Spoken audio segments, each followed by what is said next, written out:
Well, welcome back then for the Midrash on the Torah portion we read, Torah portion of Vayishlach. Just placed the remote, I guess.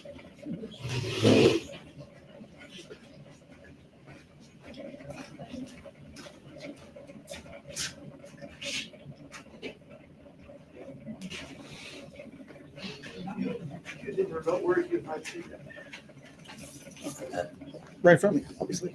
All right. So before we do the Midrash, if we join for the blessing after we have eaten, so you'll eat and be satisfied, and you will bless Adonai for good, your God for the good land He's given you. So scriptures, let's do that. Abba, we have eaten and we're satisfied, and thank you for the land. In Yeshua's name, we thank you. Amen. Although continue to eat, that's fine. All right.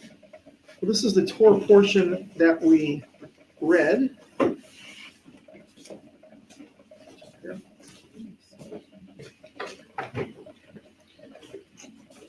And this was the first verse.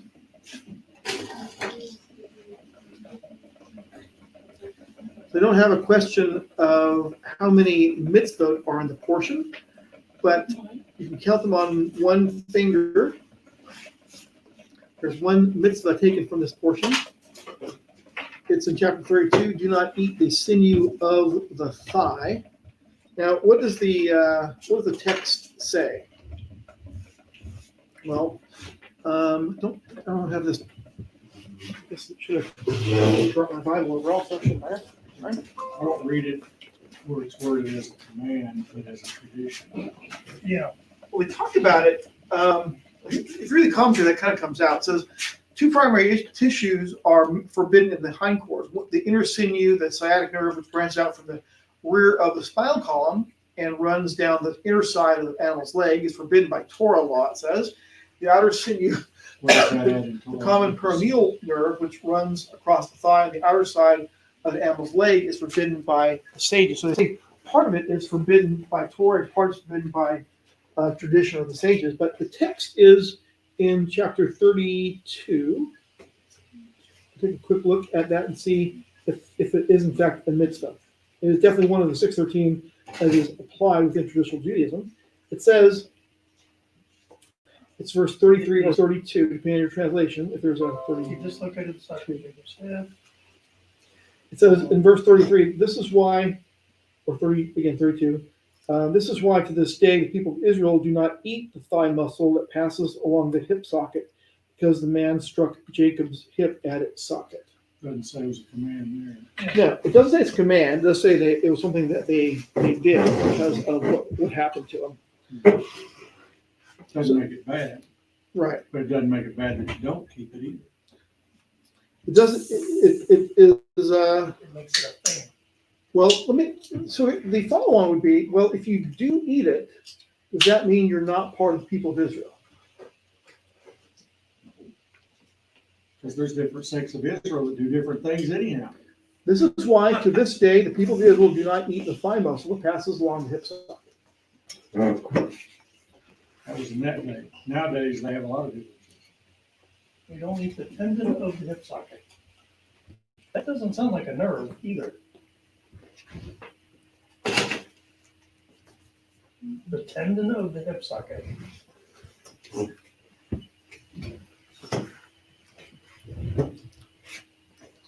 It sounds like it's also multiple ways to interpret it, and they interpret it however they felt like. Yeah, I'm just saying that it was not given as a command. And how they deal with it in America is, I'm not really asking. We're not going to quibble about it. We won't eat anything on the back half. That's true. That's why when you see the old Hebrew National commercials, it's basically chart of the cow. Yeah. It's all the front half. Yeah. Uh-huh. But I'm saying from the text of the Torah, it says if you do eat it, it says that's why to this day the people of Israel don't eat that.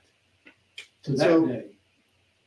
To this day, whenever this was written, When that was written. the people of Israel don't eat that. So So Moses. there's a lot of things they do traditionally nowadays that wasn't done. then. Well, and vice versa. Traditions are made and dispensed through history.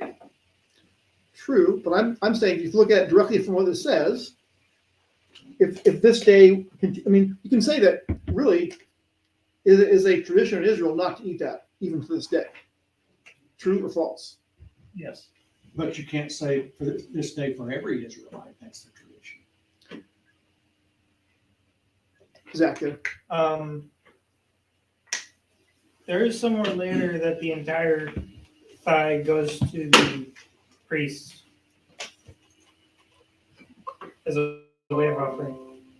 But even the priest is an Israelite. Yeah, but they get the entire thigh.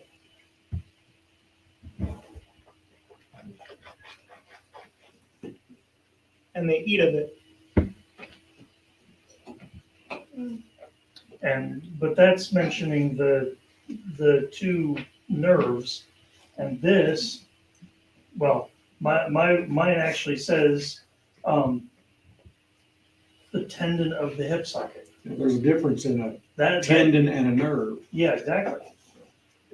It says, and the thing is a lot of translations translate it as sinew, Mhm. which stretching it could mean either, but tends to mean connective tissues. Mm-hmm. Nerves are connecting tissues. Yeah, nerves aren't connecting tissue. Well, Well, your Yes. hips have a connective tissue.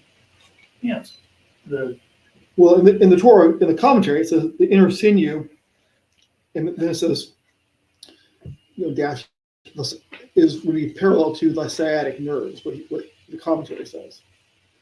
I'm not an expert in that area to know if the inner sinew is a sciatic nerve. I don't know.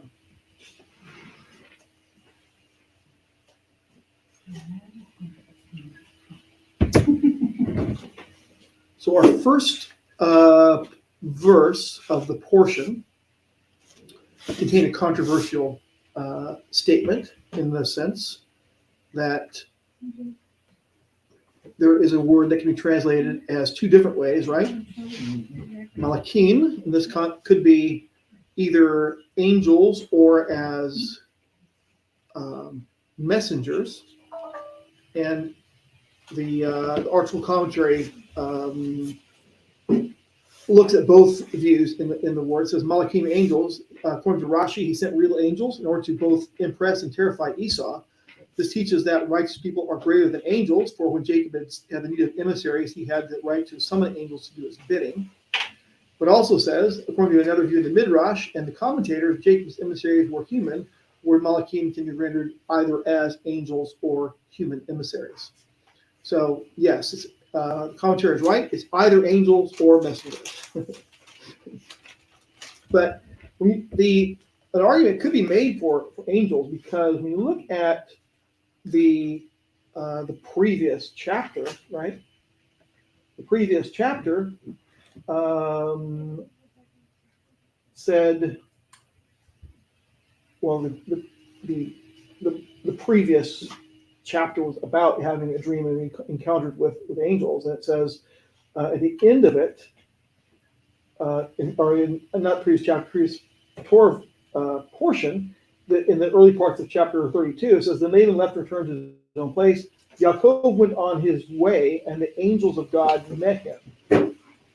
So he, in the two verses before this, where it says, the verse to start the portion said Yaakov sent Malachim, and two verses before that it said Yaakov went on his way, and the Malachim of Elohim met him.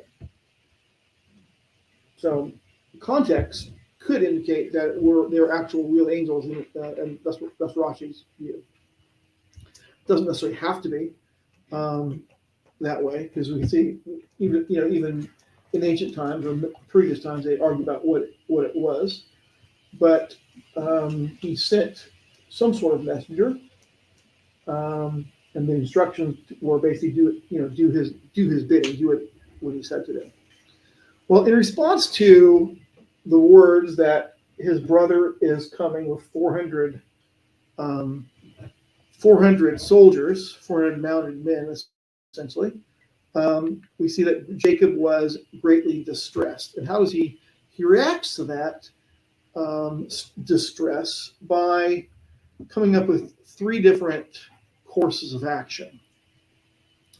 And he actually, at the end of it, he actually doesn't, he does that, but he also does a variant of it.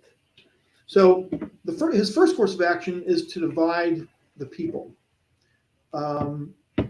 What was he going to do? He's going to divide his people, and how does he end up doing that? We kind of see in chapter 33. It says, so Yaakov divided the children between Leah, Rachel, and the two slave girls, 2 servant girls, putting these slave girls and servant girls and their children first, Leah and her children second, and Rachel and Joseph last. So he essentially makes contact with what I would say would be his least important group. The ones he's willing to give up. Yes, just like in the military, you make contact with, you send the scouts out to make contact so you don't make contact with your main body and engage that when you're not really ready. So the scouts can tell him, where they are and what he's doing. So he also sends his least favorite group or his least important group forward. That's the children of his wife's servants. So course of action 2, pray. Then Yaakov said, this is from Art Scroll, God of my father Abraham and God of my father Isaac, Hashem, who said to me, return to your land, to your relatives, and I will do good with you. I have been diminished by all the kindnesses and by all the truth you have done, your servant, with my staff crossed this Jordan, and now I have become 2 camps, which is, of course, exactly the same wording used at the end of last week's portion. Rescue me, please, from the hand of my brother, from the hand of Esau. So that's he prays to be rescued for that. And his third course of action is to give gifts, try to buy him off. And so he instructs them to, all these animals. Esau is works the ground. He has a large cattle ranch, or some he has large flocks and things. And so these are valuable. He's giving him lots of things that he would value, things that are known to his brother Jacob that Esau would like. All these a large amount of animals. So he's trying to impress and placate at the same time. Trying to buy him off, if you will. So there's 3 courses of action. And the Art Scroll commentary on this, 2 slides then, and then I have to have a third statement on that. It says, then Jacob could dedicate himself with a conviction and contradictory course of action. It says, in other words, the idea is these courses of action are contradictory versus compatible in the same sense. Although you could argue that prayer could be for any of those, right? Contradictory course of action is testimony to his self-discipline. He could cast his lot with God, yet not fail to make the necessary human responses to a crisis. He recognized the element of justice in Esau's hurt at losing the blessings, obviously years ago, to prepare for an attack if there were no defense but his own strong arms. This chapter teaches that Israel in exile must always be able to recognize and act upon the varying and sometimes conflicting elements in any situation. So we read about those are the plans. That's not exactly what he did, though. We did read he divided his family, but then he said, in other words, but where was he in this? What did he do? Way in the back. Well, starting perhaps, but because then he says in 33 verse 3, then he himself passed on ahead of them and prostrated himself on the ground 7 times before approaching his brother. Esau ran to meet him, hugged him, and fell on his neck and kissed him, and they wept. And then Esau looked up and said, who are these with you? Or, So, in other words, he had divided everything up and probably was planning to stay back with Rachel and his young, his son Benjamin and and stay back and stay safe. But Benjamin wouldn't have been born yet. I said Benjamin, I meant Yosef. I was looking at it, it said Rachel and Joseph last, but I said Benjamin, I said Joseph. So he probably was staying with them because it says he passed himself on ahead of them. In other words, he might have started staying with the trail party, so to speak, but he actually we went forward in front of even I his highly servant suspect girl's that kids. his encounter had a lot to do with that. Well, it's certainly Because before that, he was terrified and was planning on being farthest away from Esau when Esau arrived. But after his encounter, that's when he sent everybody over, then he crossed over and went ahead of everybody. well, the text says he was greatly afraid and distressed, right? That's what was going on. That was the thing that led to this section. This is kind of how I'm understanding it. First, he split the camp. Mhm. Then he sent a gift off. Then he ran ahead. I'm not. But he did run across Esau came across the gifts before he arrived. So he had messengers sent before any of the groups. Right. Esau knew what was happening. Well, they knew that They usually make he's behind contact. us. Yeah. He's coming up behind us. He met another group. He's coming up behind us. He's coming behind us. So it doesn't. So we don't see the gifts in this procession, but he's got all of his family there. He runs ahead of them. So he actually kind of does the right thing here at this point. If you already know, what did his prayer say, right? What was his prayer? He reminds him of all the promises. He says that he can't believe how much good he has, but he also reminds him of I will surely do good with you, and I will make your offspring like the sand of the sea, which is too numerous to count. So he already has 11 kids there. So he could say that already that promise has already happened. So he could go forward perhaps and He could be out of the picture and that prophecy. it's still going on. Yeah. So, but his prayer was, rescue me, please, from the hand of Esau. And so if that's the case, then he was confident that his prayer would be answered and he would be in fact kept safe. Even though you're right that he already has 11 kids and that he's going to be into the future with that, but he also asks to be rescued, and so at that point he's not afraid to go for it. Okay. Yeah, he's not afraid to go forward until after he prays, because that's him reminding himself to rely on God, because he hasn't been doing that up to this point. He keeps relying on himself and forgets To an to extent, rely on though, but I mean, they came Yeah. from Laban, right? And he had relied on a dream he received from Yah to basically get all those flocks in the first place. Yeah. So, But like when he's in danger, he has a tendency to forget to rely on God and try to rely on himself too often. right. Oh, that's true. Yeah, the prayer I think was necessary because without that prayer, I don't think he would have had that encounter. So I think one of the things we could perhaps in this idea of and with as an Art Scroll commentary reads on this chapter teaches Israel in exile must always be able to recognize and act upon the varying, sometimes conflicting elements in any situation. Well, a couple things here. Jacob is, as it said, if you look at it from the text here, he was not in the land that was promised to him, and so he was actually in exile, coming back into that land. Later, of course, he would be in exile again, right? He's going to go into Egypt and take all of his family with him. So they're going essentially from Babylon area to the land, and then going from the land into Egypt.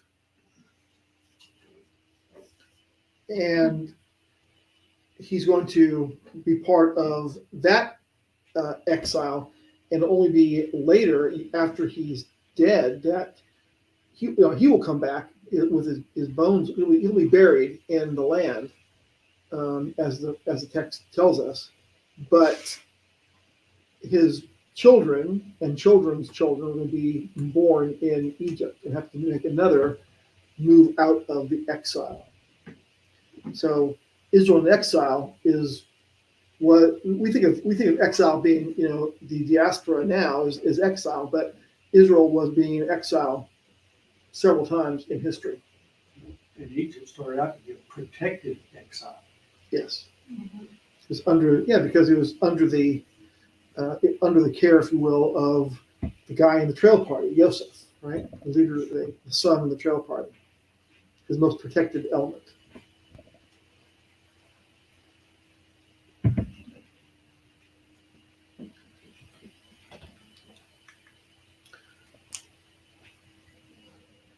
Jacob wrestled is our next Midrash topic. The text says something like, then Jacob was left alone, and a man wrestled with him until daybreak. When he saw that he had not prevailed against him, he touched the socket of his thigh, so the socket of Jacob's thigh was dislocated while he wrestled with him. Then he said, let me go, for the dawn is breaking. But he said, I will not let you go unless you bless me. So he said to him, what is your name? And he said, Jacob. And he said, your name shall no longer be Jacob, but Israel, for you have striven with God and with men and have prevailed. And Jacob asked him and said, please tell me your name. But he said, why is it that you ask my name? And he blessed him and there. So Jacob named the place Peniel, for he said, I have seen God, or Elohim, face to face, yet my life has been preserved. So, with whom did Jacob wrestle? Yeshua. A man, an angel, or Elohim? We see Yes. the text here. It says a man, and it says Elohim in this passage. We have some. To go to Hosea or Hosea, this is the chapter after our question of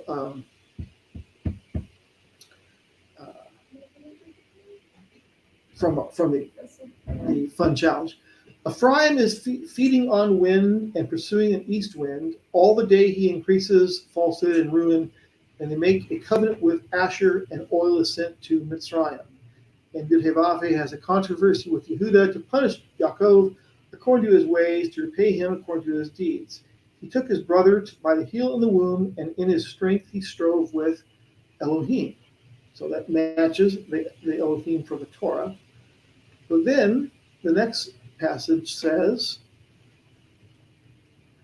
he strove with the messenger, the Malach, and overcame. He wept and sought his favor. He found him in Bethel, and there he spoke to us. Even Yud-Heh-Vav-Heh, Elohim of hosts, Yud-Heh-Vav-Heh is his remembrance. Therefore, return to your Elohim, guard kindness and right ruling, and wait on your Elohim continually. That was from the section from Hosea chapter 12. There's still only one that fits that criteria. Both man and Elohim, Yeah, so and also called a messenger at times. it's called a messenger. I mean, if we look at if you look at the quote unquote the angel of the Lord, quote unquote, you see in the book of Shemot or Exodus, if you look at that figure as being Yeshua, a pre-incarnate Yeshua, this could fit that as well. The difficulty might be in the sense of a message, would Yeshua wound Jacob, would he cause him to have a permanent limp? So when you look at in medieval times, the herald would come forth and deliver the message. We showed Brian Blessed, the actor, delivering King Henry V's message when he was playing Duke of Bedford in the movie Henry V. The messenger delivers the message as if he were the one who sends, giving that message. In other words, he reads the message as if the king himself was standing there giving that message. So an angel would fit that description here, and could wound Jacob in that sense. But as Jim said earlier, when he said the answer was yes to that question, it's a question that really can't answer it definitively. It does seem like it could well be Yeshua, but we don't have definitive on that. I don't think. Yes. I'm pretty sure it was like permanently unable to stay in its socket. Why you always watch the limb. Mhm. Because if it's not set properly and you don't rest to let it heal properly, it will continuously come in and out. So he's not resting, is he? He is going on like the next day to meet his Yes. brother. So he's still got to. The rest of this Torah, it's like goes here, goes here, goes here, goes here, goes here. Never seems to stop much. He's get on his mule and move out. He's also pretty fast on that movie lane, considering he ran out in front of everyone. But he had a high pain tolerance. And actually, once it's like dislocated, it doesn't actually hurt all that much. No. At all. Does the Hebrew The painful Words part is when used it comes there. in and out of the socket. or his hip socket mean the hip socket, or does it mean something else? I haven't really looked that up to see what You don't have to. I thought you might. I've not looked it up to see it. I've not seen another translation besides hip socket, I can say. I know sometimes words are used on people when they don't want to actually say it. Oh, well, yeah, but that's like with loins, things like that. It's not really. There was this comedian who had the problem with his putting my thing himself. That way I like come out and shake him. Drag it across his fingers and He strove.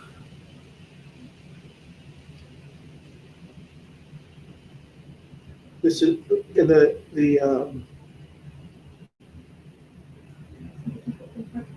the prophet Hosea doesn't use the word hip socket there.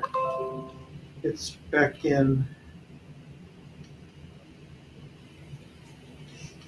the socket of his thighs. How this one Verse reverse 26. or 25, depending on translation. Yeah. He struck the socket of his hip, so he dislocated the socket of Jacob's hip when he wrestled with I mean, in Hebrew. We're looking at English. him. Got a humash standing. I don't want to delay. Okay, come on, just to see what the words used, so I can at least get the point of what those words are. 32.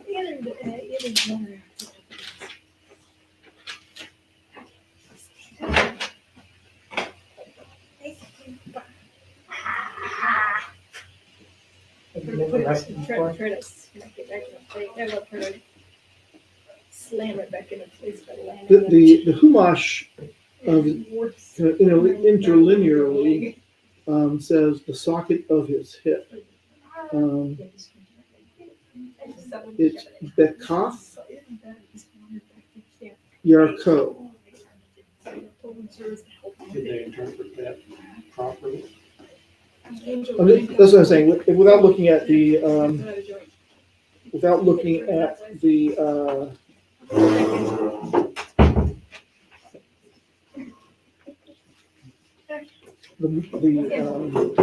lexicon, you can't really see.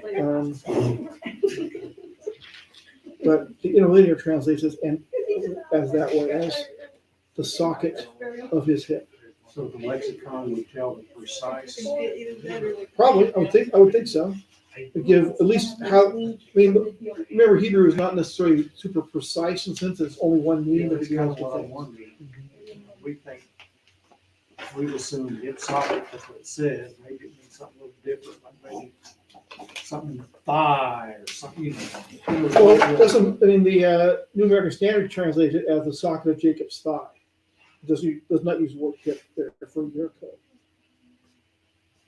Yarko.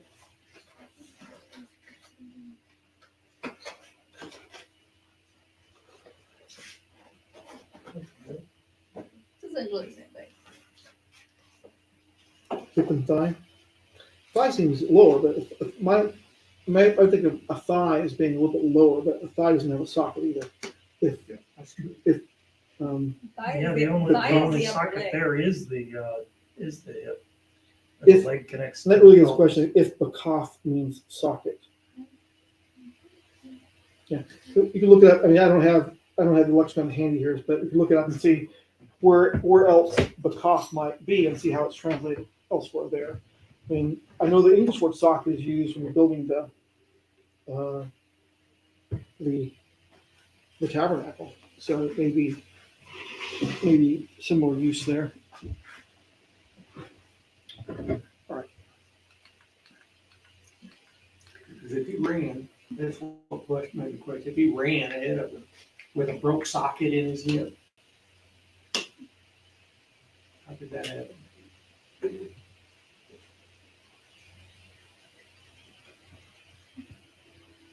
Well, he might have gotten two sticks and Run before all the multitude? that way you can get faster.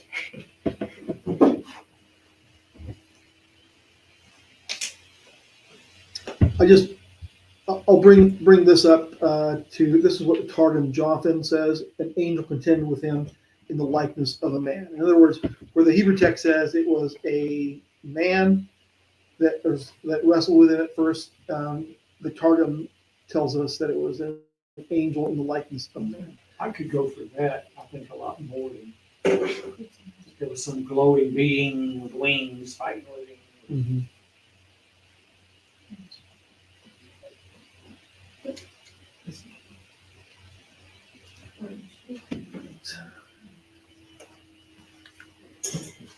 All right, so Alright, I'll let you go ahead. Okay.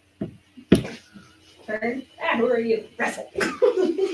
so in 32:28, we see whoever it was wrestling with Jacob say that your name will no longer be Jacob, but Israel, for you're striven with Elohim and with men and have prevailed.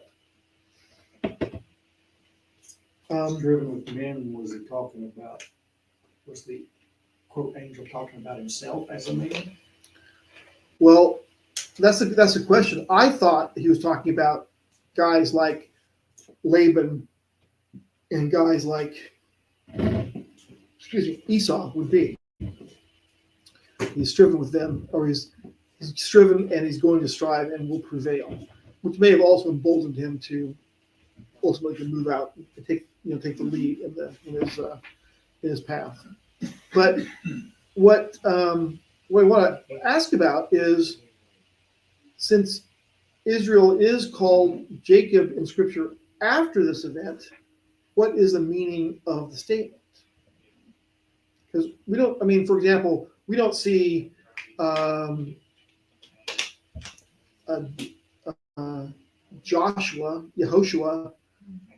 called Hoshea after he's told he's now Yehoshua. But you do see Israel called Jacob later after this happens. Usually when it screws up. Usually it may not always be the case. Well, our scroll has Rashi's answer to it. It says, rhetorically, the angel asked Jacob his name in order to introduce his statement of blessing. The angel declared, it will no longer be said that you deserve the name Yaakov. So they're quoting the angel, but it's not actually what the angel actually didn't say. This, you no longer will deserve the name Yaakov, which implies a kev, heel, or deceit, because you obtained the blessings deceitfully, as Esau has charged you. Instead, Jacob would receive the additional name Israel from Sarah, the word being prevailing, superiority. From then on, it would be acknowledged that he received the blessings because he prevailed in an open competition, demonstrate which of the two, I guess Esau or Jacob, was more deserving. That's the commentary on it, but I don't know that really answers the male, because it doesn't quote the scripture correctly, and it, I think, adds to, gives an explanation for it, but it doesn't really answer why he's still called Jacob other times. This says he received the additional name, but that's really not. I mean, that would, if the text said he received additional name, and that's, I mean, this commentary reads as really pretty much what we see in the text. It does not precise wording of this text, but later on we see that he's still called Jacob in the future. Yes. I think it's actually similar to the whole Peter, Simon, Paul, Saul thing. It depends on where he is and who he's with. I mean, like I said before, when he was called Jacob, it was usually when he was doing something that he wasn't supposed to be doing, because Israel is his name that he's supposed to be living up to, and that is his better self. And Jacob is.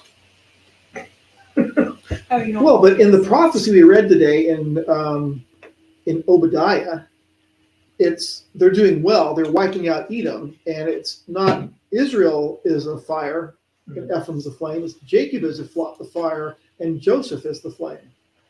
So it just depends on the writer who wrote it as to what he wanted to say there. Because we know that in one sense, there is the common, as we looked at some time ago, when Jacob was named Yaakov, it could be understood to mean hand on heel. That's what the explanation given in the text is.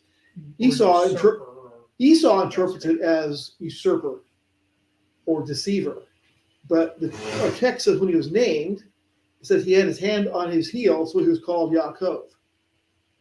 And the hand on the heel is understand in the Midrash, he has his hand on the heel, so to prevent Esau's heel from crushing his head, because through Jacob, not through Esau, will the Mashiach come.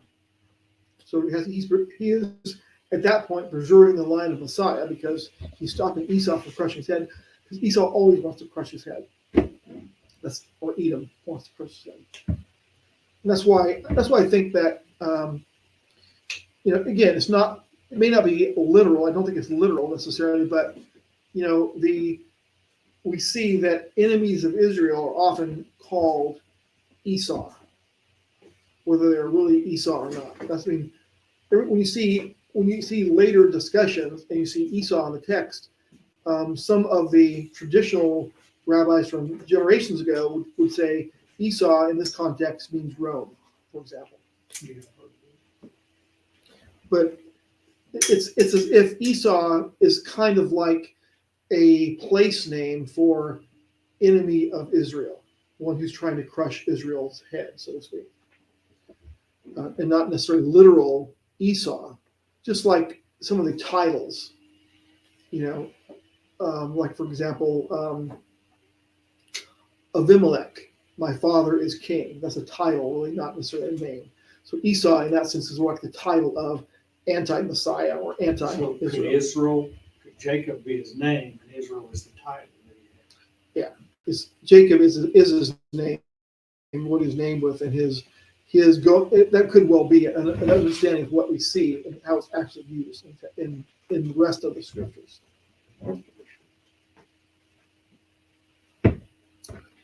So the jots or the dots over the top, Oh, we gotta go there.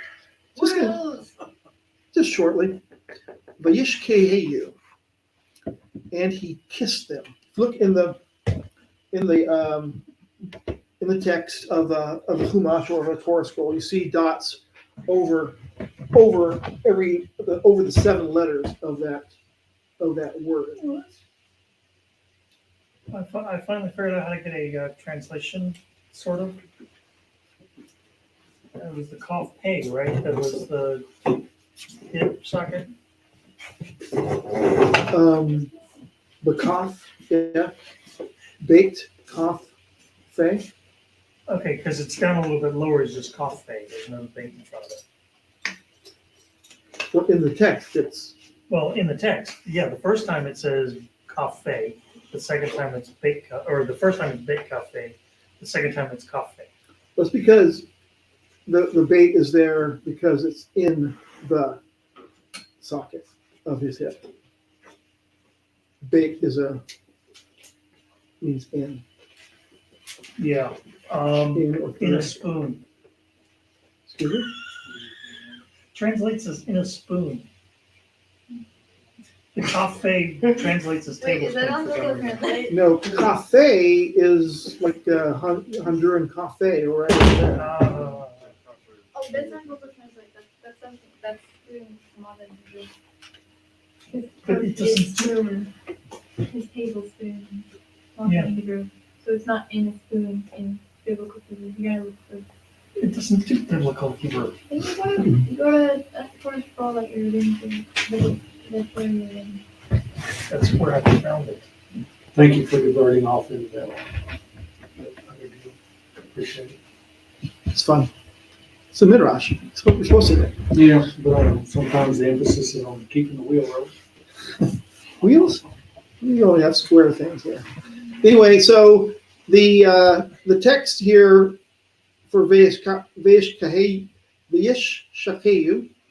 and he kissed him. There is a problem with cave worms here. The first 12 verses of chapter 33 aren't in existence. There is a short section of verse 13 of chapter 33, but we're missing the section that has or would have had or may not have had the dots over the top of it. So we don't really know how old those go back. So it's interesting again, just like with the previous one on the messengers, there are 2 opinions, at least 2 opinions from this. The first one is the sages disagree regarding the significance of the dots in this verse. That's really surprising, right? Some hold that Esau's kisses were insincere, but Rabbi Shimon Bar Yochai says that although it is an immutable rule that Esau hates Jacob, at that moment his mercy was aroused and he kissed him with all his heart.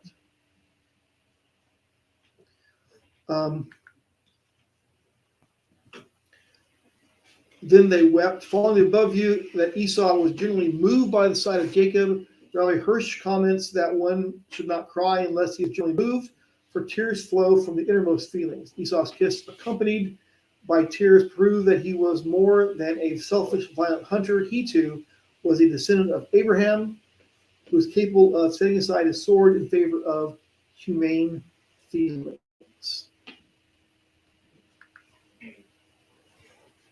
And I'll just basically close with this next one here, is that interestingly, Jacob began his journey, or on his journey. It didn't say it was the next. He was in his journey. He journeyed to Sukkot. Sukkot was a place name. This is definitely not in Egypt, right? He didn't go all the way through the land to get here. Sukkot is a name that is, what does it mean? It's a temporary dwelling place, basically, right? Setting up a hut or something. It seems that the first place that Israel let. This is probably not the first place that Jacob stopped, because he had stopped. He had camped at Peniel before this, right? So it wasn't his first place he stopped on a journey out of the land from Laban, but he did journey to Sukkot and build himself a house and made booths for his livestock.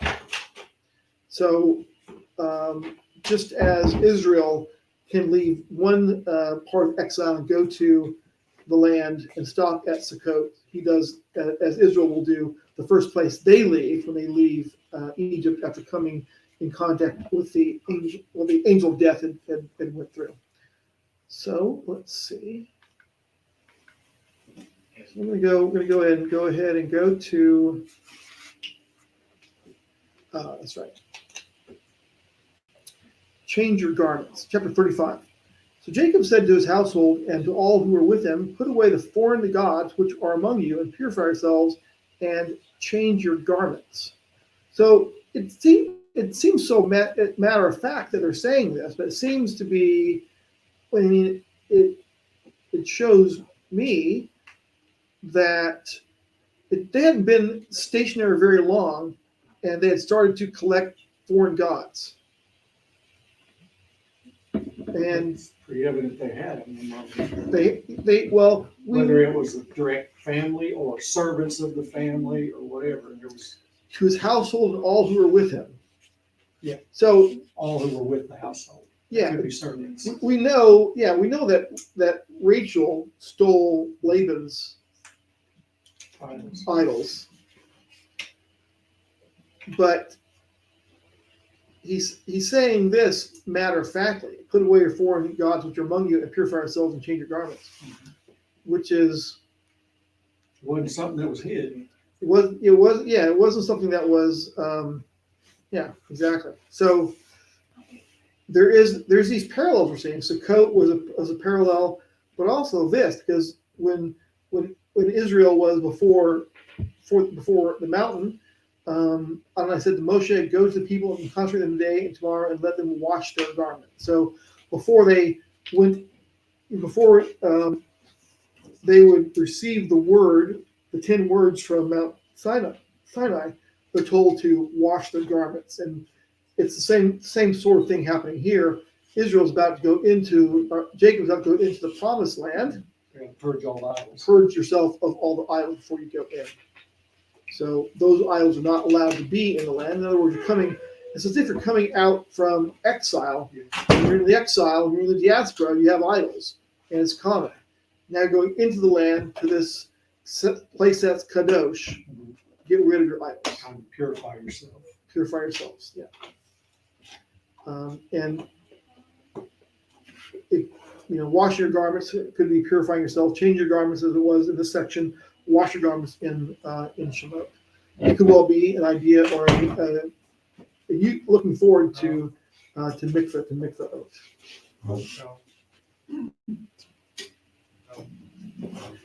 So we're told in this that Esau is Edom. That is in the Torah. Esau and Edom it's the same sort of thing. Aholibama is the daughter of Anah. Future president of the United States. No, that would be unholy Baba. Well, he would call himself holy.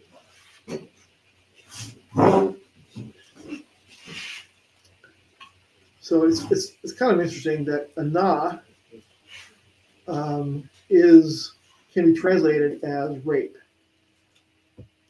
So Aholibama is the daughter of rape.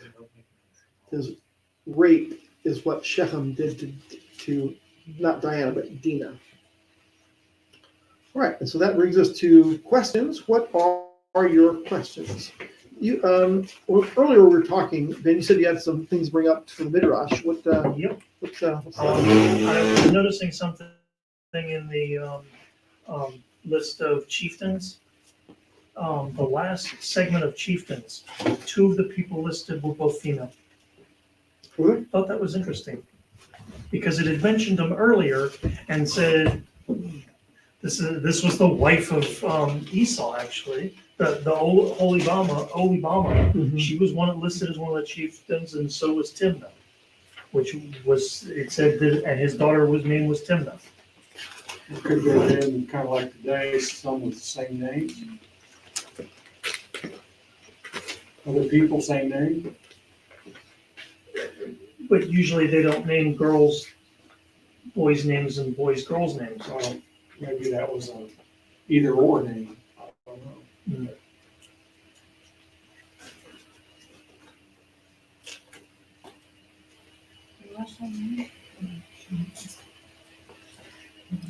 Well, I do know that there's one place where you see the word Noah listed, and Noah is a girl's name because it's basically Noah, but we think of Noah as being Noah, but Noah is not as Noah in Hebrew.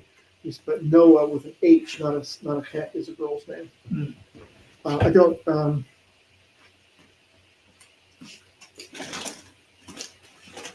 Yeah, because Timnah earlier had been mentioned as a daughter, and it also mentioned unholy drama. I can't think of it as anything else now.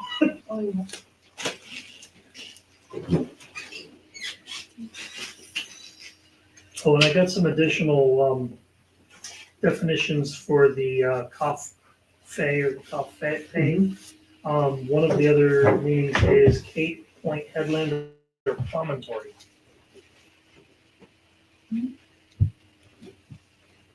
Can't seem to get any better translation for it. Well, after we close here, I'll pull up my lexicon and take a look at it from here. See what that says. Okay. And the other thing, when Dina was raped, the town was going, "Hey, we're all going to be the same people now." And afterwards, they were all the same people, except there weren't any dudes. Well, you see that it Took them all prisoner and took them sounded away. like they were, all positive and everything, but then then they're saying, It started sounding like, won't their cattle, their possessions, all their animals be ours? yeah, Looking at all the goods. yeah. I think I've lots of stuff there. So So it started sounding good, and then it was like, hey, we're going to be rich now too. try and convince them, yeah. If they live with us, become one people on one condition, we get circumcised, and then we can get all their good stuff, the cattle, the possessions, and all their animals. Woohoo! And it doesn't sound to me like, at first she may have been raped, but then she was living with him in his household. He took her and was wanting to make her his wife after that. Right, but she had to have been willing after that to go live in the household. Not necessarily. I think so. Well, but when you see the words, if you listen to the words of the brothers that said, "We'll do this," and then we can, their front was that we're going to let this happen. We're going to, if you got all circumcised, we'll let you take her. So Yeah. that's why I think she was there. This was also another scene where Jacob relied on himself and not on God in this situation, because why did you do that? Now you just riled up trouble for us. We're gonna get Nobody's going to like us anymore. Now, I think he raped her first, but then it says he fell in love with her and started to woo her. Yeah. So he And started. he did that in his own house. You see Yeah. a lot of you actually So- see that a lot with abuse victims. She You could see that a either, lot to with woo abuse her, victims. she had a choice. And He didn't yes, forcibly it take her was back to his Simon. house. I think it was Simon and Levi were the ones that went in and killed all of them. And Levi and I think that was the point in which God decided, okay, Levi's going to be the head, is going to have the lineage of the priesthood, because he went in and took back what had been stolen from them. Simon also messed up with Simon also Simeon. Simeon messed up with Joseph. Yes. Well, He also had messed up because wasn't he the one that laid with the concubine? No, that was Reuben. Oh, that was Reuben. Okay. So the problem started He ate a sandwich. one time, one day, Dinah, the daughter of Leah, whom she had born to Yaakov, went out to visit the local girls. Mix and mingle with the other girls. And at that point, it was a rape. It says it plain and clear. Well, right. He was actually, yes, he was attracted to her after the rape occurred, is what it says. Afterwards, yeah, he fell in love with her and started to woo her then. Yeah. The thing is even back then, sometimes it was conquest by possession. They'd go and take a woman, bring them back to their place, and then try to woo them and make them their wife. Yeah. And that might have been what was going That on. could have been. That could have been. Yeah, part of nowadays we call that abuse. Well, I think there were places in the Torah where God instructed Israel to destroy some people and take their women and bring them into their house and give them 30 days to get used to it and mourn their loss of their fathers and then marry them.